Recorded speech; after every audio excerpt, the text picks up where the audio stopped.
Alright, we're bringing back one of the sport's most debated moments, and this time with fresh controversy.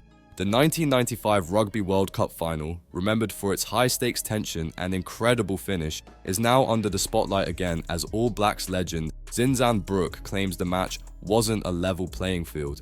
That's right, Brooke has reignited the debate over the infamous food poisoning incident that struck the New Zealand camp just before facing the Springboks at Ellis Park. Joining the Good, the Bad and the Rugby ANZ podcast, Brooke pulled no punches, calling out what he sees as an unfair disadvantage that left the All Blacks depleted.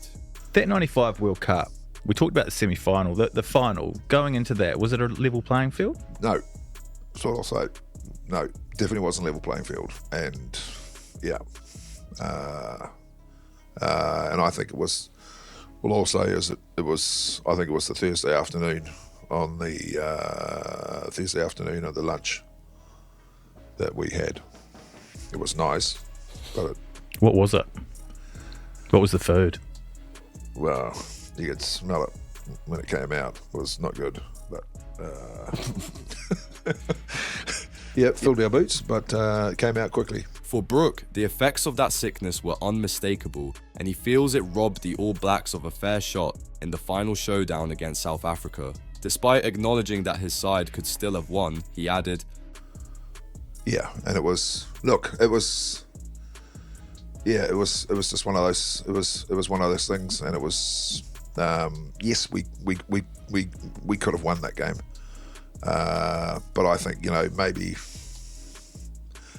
maybe it happened for the right reasons, but it definitely wasn't a level playing field.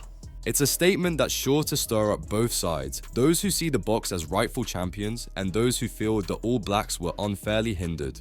Brooke's take on this episode gives us a fascinating view of that era's intense rivalries and the personal stakes behind those legendary matches. Were the All Blacks truly hindered by circumstances outside their control, or does this story simply add fuel to the fierce ongoing rugby rivalry? It's a question that's sure to split opinions and ignite debates. Now, we're turning it over to you. What's your take on Brooke's claims? Was the 95 final tainted, or do these challenges just add to the game's rich history? Let us know below and stay tuned to Green and Gold Army News for more insights, debates, and everything rugby.